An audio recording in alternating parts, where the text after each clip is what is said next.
ओम नमः शिवाय। श्री सदा सहाय। ओम नमः शिवाय। गुरुजी सदा सहाय। गुरुजी महाराज की आज्ञा से आज हम रुद्र संहिता का 7वां, 8वां और 9वां अध्याय पढ़ेंगे। तो आइए शुरू करते हैं। भगवान विष्णु की नाभि से कमल का प्रादुर्भाव, शिवेच्छावश ब्रह्मा जी का उनसे प्रकट होना, कमल नाल के उद्गम का पता लगाने में असमर्थ ब्रह्मा का तप करना, श्री हरि का उन्हें दर्शन देना, विवादग्रस्त ब्रह्मा विष्णु के बीच में अग्निस्तंभ का प्रकट होना और उसके ओर छोर का पता न पाकर उन दोनों का उसे प्रणाम करना।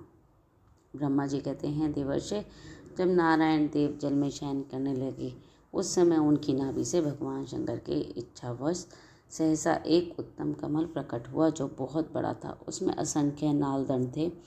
उसकी कांति कनेर के फूल के समान पीले रंग की थी और उसकी लंबाई और ऊंचाई भी अनंत योजन थी।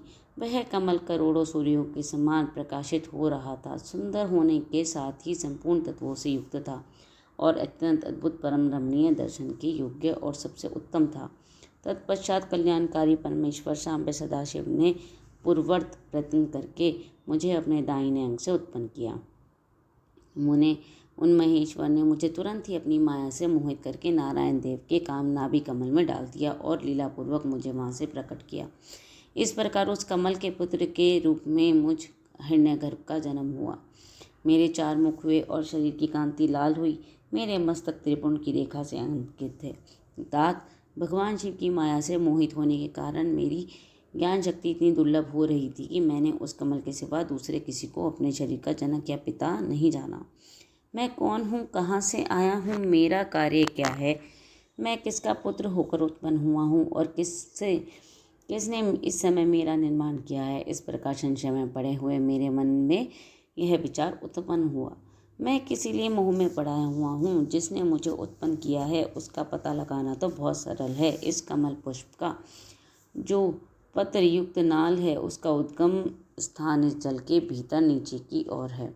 जिसने मुझे उत्पन्न किया है वह पुरुष भी ही होगा, इसमें संशय नहीं है। ऐसा निश्चय करके मैंने अपने को कमल से नीचे उतारा।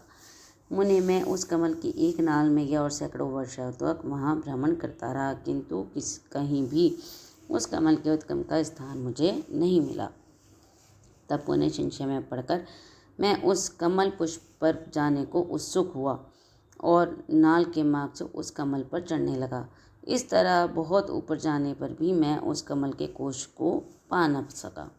उस दशा में मैं और भी मोहित हो उठा। मुने उस समय भगवान की शिव की इच्छा से परम मंगलमयी उत्तम आकाशवाणी प्रकट हुई जो मेरे मुंह को विध्वंस करने वाली थी। उस वाणी ने कहा, तपस्या करो।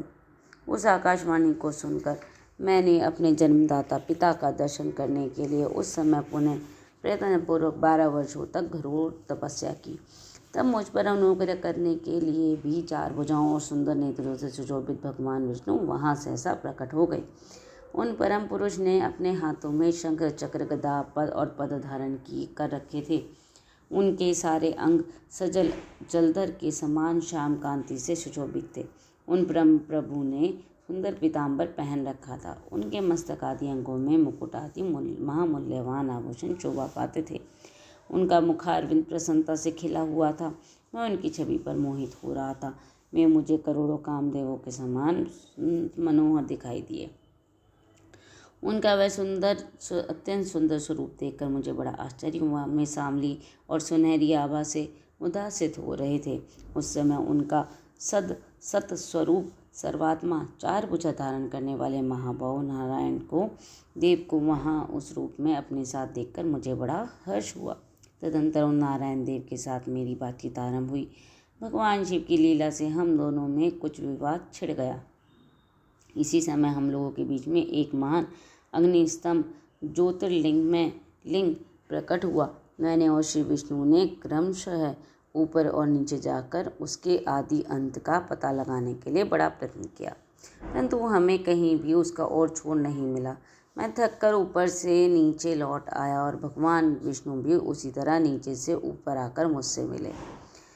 हम दोनों शिव की माया से मोहित थे। श्री हरि ने मेरे साथ आगे पीछे अगल बगल में परमेश्वर शिव का प्रणाम किया।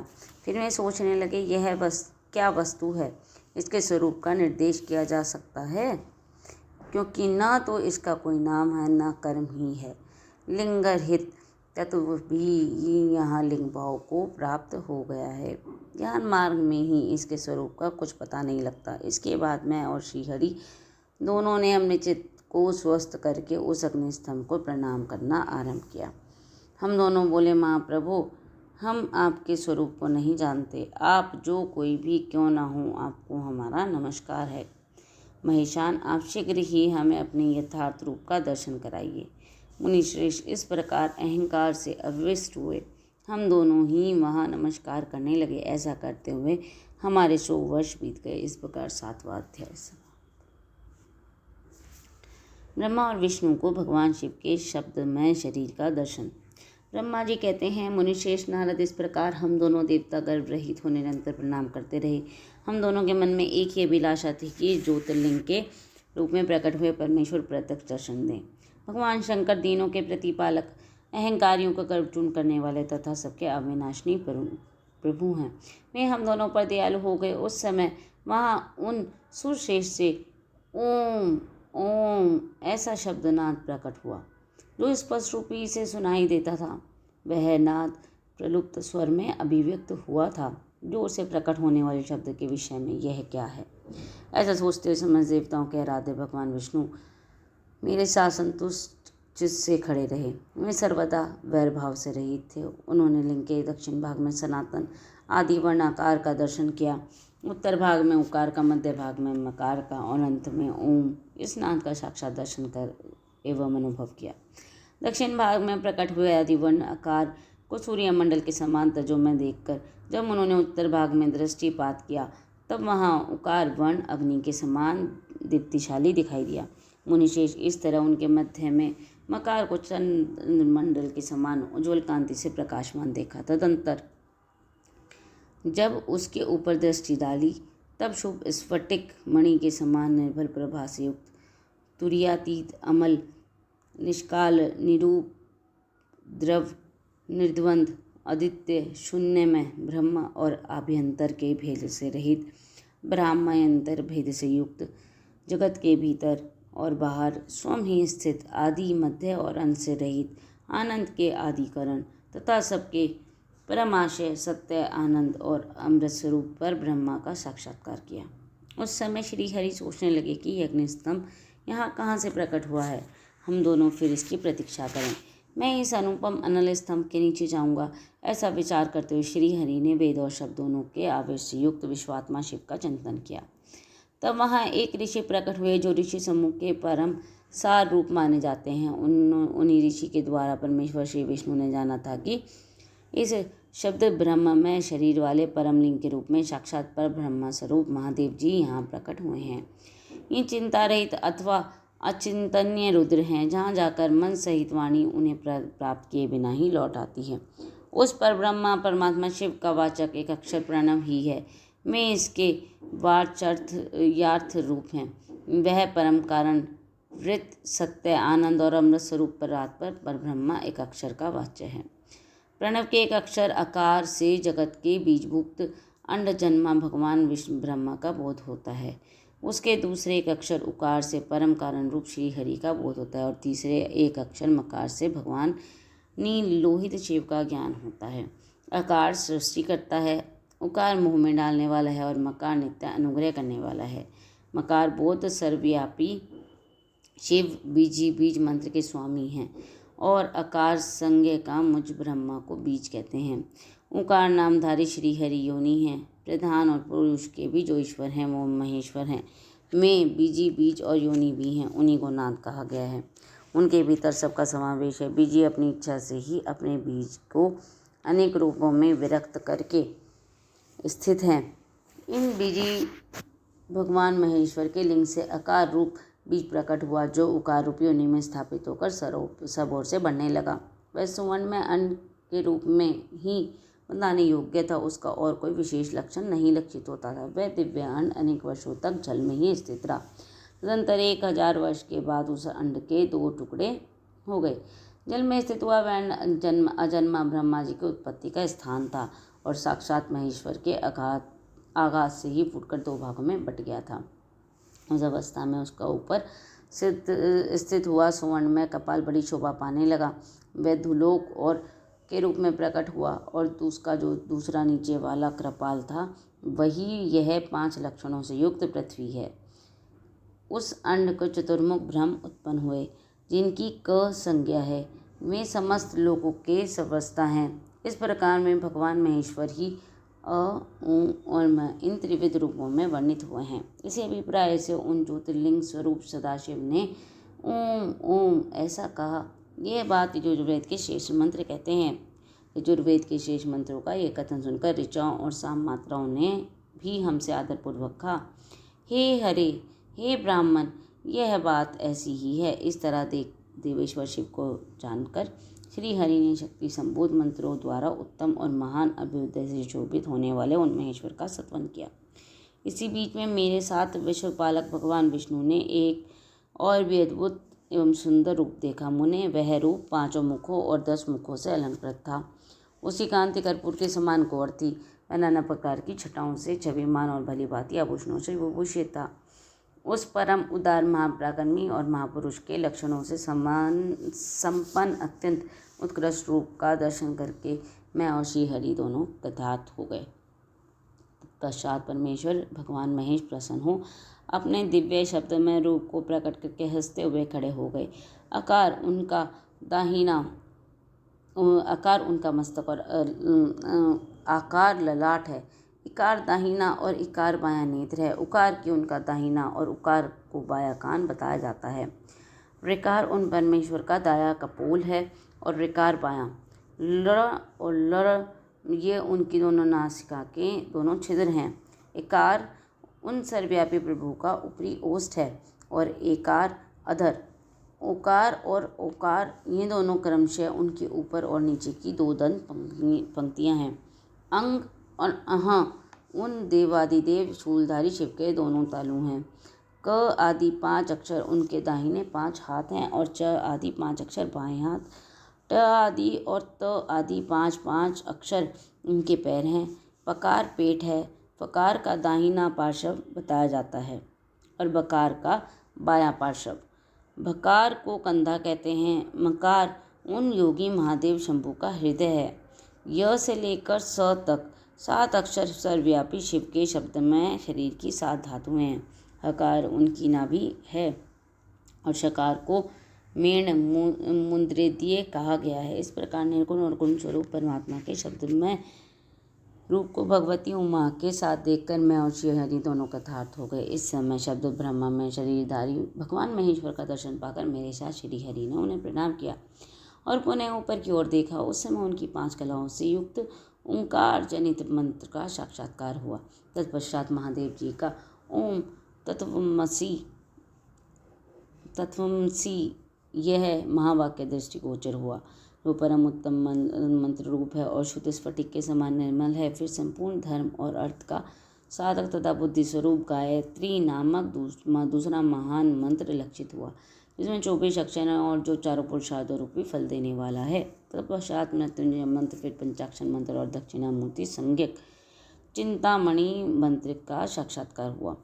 इस प्रकार 5 मंत्रों की उपलब्धि करके भगवान श्री हरि ने उनका जप करने लगे।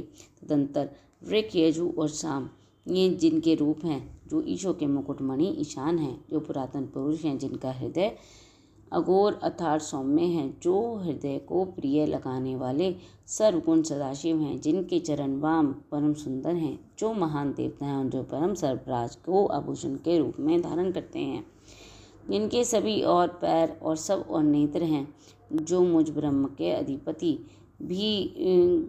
के भी अधिपति कल्याण कर सृष्टि पालन और संहार करने वाले हैं, उन वरदायक सांब सदाशिव मेरे साथ भगवान शिव के प्रिय वचनों द्वारा संतुष्ट चित्त से स्तवन किया। इस प्रकार 8वां अध्याय समाप्त। ओम 9वां अध्याय उमा सहित भगवान शिव का प्राकट्य, उनके द्वारा उनके स्वरूप का विवेचन और ब्रह्म द्वारा आदि तीनों देवताओं की एकता का प्रतिपादन। ब्रह्मा जी कहते हैं, नारद भगवान विष्णु की हुई अपनी स्तुति सुनकर करुणानिधि महेश्वर बहुत प्रसन्न हुए और उमा देवी के साथ सहसा वहाँ प्रकट हो गए। उस समय उनके 5 मुख और प्रत्येक मुख में 3-3 नेत्र शोभा पाते थे। बाल देश में चंद्रमा का मुकुट सुशोभित था। सिर पर जटा धारण किए गए गौरवर्ण विशाल नेत्र शिव ने अपने संपूर्ण अंगों में विभूति लगा रखी थी। उनके 10 भुजाएं थीं। कंठ में नील चिन्ह था। उनके शरीर सबत आभूषणों से विभूषित थे। उन सर्वांग सुंदर शिव के मस्तक भस्म में त्रिपुंड के अंकित थे। ऐसे विशेष गुणों से युक्त परमेश्वर महादेव जी को भगवती उमा के साथ उपस्थित देख मैंने और भगवान विष्णु ने पुनः प्रिय वचनों द्वारा उनकी स्तुति की। तब पापहारी करुणा कर भगवान महेश्वर ने प्रसन्नचित होकर उन श्री विष्णुदेव को श्वास रूप से वेद का उपदेश दिया। मुने उसके बाद शिव ने परमात्मा श्री हरि को गुहा ज्ञान प्रदान किया। फिर उन परमात्मा की कृपा करके मुझे भी वह ज्ञान दिया। वेद का ज्ञान प्राप्त करके कृतार्थ हुए भगवान विष्णु ने मेरे साथ हाथ जोड़कर महेश्वर को नमस्कार करके पुनः उनसे पूजन की विधि बताने और सदुपदेश देने की प्रार्थना की। ब्रह्मा जी कहते हैं, मुने श्री हरि की यह बात सुनकर अत्यंत प्रसन्न हुए। कृपा निधान भगवान शिव की ने प्रीतिपूर्वक यह बात कही। श्री शिव बोले, सुरश्रेष्ठ गण, मैं तुम दोनों की भक्ति से निश्चय ही बहुत प्रसन्न हूँ। तुम लोग मुझ महादेव की ओर देखो। इस समय तुम्हारा मेरा स्वरूप जैसा दिखाई देता है वैसे ही रूप का प्रत्यंतपूर्वक पूजन चिंतन करना चाहिए। तुम दोनों महाबली हो और मेरी स्वरूपभूता प्रकृति से ही प्रकट हुए हो। मुझ सर्वेश्वर के दाएं बाएं अंगों से तुम्हारा आविर्भाव हुआ है। ये लोक पितामह ब्रह्म मेरे दाहिने पार्श्व से उत्पन्न हुए हैं और तुम विष्णु में मुझ परमात्मा के वाम पार्श्व से उत्पन्न हुए हो। मैं तुम दोनों पर भली भांति प्रसन्न हूँ तो मन वांछित वर देना चाहता हूँ। मेरी आज्ञा से तुम दोनों की मुझ में सुदृढ़ भक्ति हो। ब्राह्मण, तुम मेरी आज्ञा का पालन करते हुए जगत की सृष्टि करो और वस विष्णु, तुम इस चराचर जगत का पालन करो। हम दोनों से ऐसा कहकर भगवान शिव ने हेमोत्तम पूजा की विधि प्रदान की, जिसके अनुसार पूजित होने पर वे पाप पूजक को अनेक प्रकार के फल देते हैं। शंभु की उपयुक्त बात सुनकर मेरे सहित श्रीहरि ने महेश्वर को हाथ जोड़कर प्रणाम किया। भगवान विष्णु बोले, प्रभु, यदि हमारे प्रति आपके हृदय में प्रीति उत्पन्न हुई है और यदि आप हमें वर देना आवश्यक समझते हैं तो हम यही वर मांगते हैं कि आप में हम दोनों की सदा अनन्य और अविचल भक्ति बनी रहे। ब्रह्मा जी कहते हैं, मुने श्रीहरि की यह बात सुनकर भगवान हर ने पुनः मस्तक झुकाकर प्रणाम करके हाथ जोड़कर खड़े हुए नारायण देव से स्वयं कहा। शिव महेश्वर बोले, मैं सृष्टि पालन और संहार का करता हूँ, सगुण और निर्गुण हूँ तथा सच्चिदानंद स्वरूप निर्विकार पर ब्रह्मा परमात्मा हूँ। विष्णु, सृष्टि रक्षा और प्रलय रूप गुणों अथवा कार्यों के भेद से मैं ही ब्रह्मा विष्णु और रुद्र के नाम धारण करके तीनों स्वरूपों में विभक्त हुआ हूँ। अरे वास्तव में मैं सदा निष्कल हूँ। विष्णु, तुमने और ब्रह्मा ने मेरे अवतार से निर्मित जो स्तुति की है, तुम्हारी उस प्रार्थना को मैं अवश्य सच्ची करूँगा, क्योंकि मैं भक्तवत्सल हूँ। ब्राह्मण, मेरा ऐसा ही परम उत्कृष्ट रूप तुम्हारे शरीर से इस लोक में प्रकट होगा। जो नाम से रुद्र कहलाएगा, मेरे अंश से प्रकट हुए रुद्र की सामर्थ्य मुझ में कम नहीं होगी। जो मैं हूँ वही ये रुद्र है। पूजा के विधि विधान की दृष्टि से ही मुझ में और उसमें कोई अंतर नहीं है। जैसे ज्योति का जल आदि के साथ संपर्क होने पर भी उसमें स्पर्श दोष नहीं लगता, उसी प्रकार मुझ निर्गुण परमात्मा को भी किसी के संयोग से बंधन नहीं प्राप्त होता। यह मेरा शिव रूप है। जब रूप रुद्र प्रकट होंगे तब मैं भी शिव के तुल्य ही होंगे। मामुने, उनमें और शिव में परायपन का भेद नहीं करना चाहिए। वास्तव में एक ही रूप सब जगत में व्यवहार निर्वाह के लिए दो रूपों में विभक्त हो गया है। अतः शिव और रुद्र में कभी भेद बुद्धि नहीं करनी चाहिए। वास्तव में सारा दृश्य ही मेरे विचार से शिव रूप है। मैं, तुम और ब्रह्मा के ये जो रुद्र प्रकट होंगे वे सबके सब एक रूप हैं, इनमें भेद नहीं है। भेद मानने पर अवश्य ही बंधन होगा, तथापि मेरे शिव रूप ही सनातन है। यही सदा सब रूपों का मूलभूत कहा गया है। ये सत्य ज्ञान और अनंत ब्रह्म है। ऐसा जानकर सदा मेरे मन से मेरे यथार्थ स्वरूप का दर्शन करना चाहिए। ब्राह्मण, सुनो, मैं तुम्हें एक गोपनीय बात बता रहा हूँ। मैं स्वयं ब्रह्मा जी की भ्रकुटी से प्रकट होऊंगा। गुणों में भी मेरा प्राकट्य कहा गया है। जैसा कि लोगों ने कहा है, हर तामस प्रकृति के हैं, वास्तव में उस रूप को अहंकार का वर्णन हुआ है। उस अहंकार को केवल तामस ही नहीं, वैकारिक सात्विक भी समझना चाहिए, क्योंकि सात्विक देवगण वैकारिक अहंकार की ही सृष्टि है। यह तामस और सात्विक आदि भेद केवल नाम मात्र हैं, वस्तुतः नहीं है। वास्तव में हर को तामस नहीं कहा जा सकता। ब्राह्मण, इस कारण से तुम्हें ऐसा करना चाहिए। तुम तो इस सृष्टि के निर्माता बनो और श्रीहरि इसका पालन करें, और तथा मेरे अंश से प्रकट होने वाले जो रुद्र हैं वे इसका प्रलय करने वाले होंगे। ये जो उमा नाम से विख्यात परमेश्वरी प्रकृति देवी हैं, इन्हीं को शक्तिभूता वांग देवी ब्रह्मा जी का सेवन करेंगी। फिर इस प्रकृति देवी से वहाँ जो दूसरी शक्ति प्रकट होंगी वे लक्ष्मी रूप से भगवान विष्णु का आश्रय लेंगी। तदनंतर पुनः काली के नाम से जो तीसरी शक्ति प्रकट होगी वे निश्चय ही मेरे अंशभूत रुद्रदेव को प्राप्त होंगी। ये कार्य की सिद्धि के लिए वहाँ ज्योति रूप में प्रकट होंगी। इस प्रकार मैंने देवी की शुंभ स्वरूपा परम शक्तियों का परिचय दिया। उनका कार्य क्रमशः सृष्टि पालन और संहार का संपादन ही है।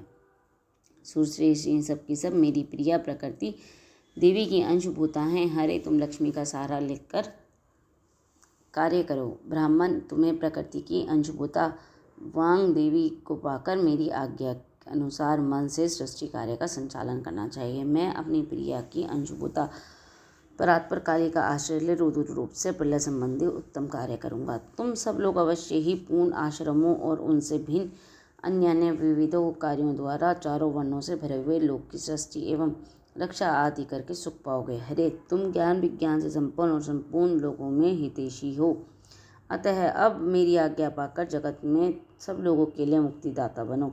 मेरे दर्शन होने पर जो फल प्राप्त होता है वही तुम्हारा दर्शन होने पर भी होगा।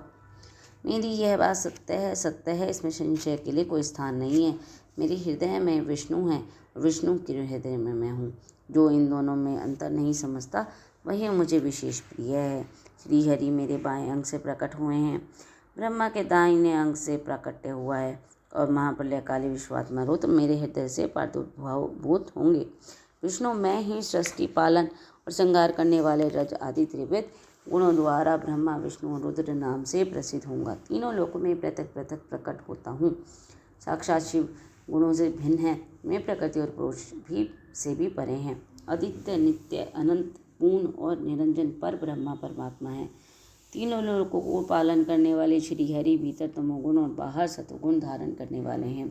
त्रिलोकी का संहार करने वाले रुद्रदेव भीतर सत्वगुण और बाहर तमोगुण धारण करते हैं तथा त्रिभुवन की सृष्टि करने वाले ब्रह्मा जी बाहर भीतर जो भी रजोगुणी ही हैं। इस प्रकार ब्रह्मा विष्णु और रुद्र इन तीनों देवताओं के गुण हैं, परंतु शिव गुणातीत माने गए हैं।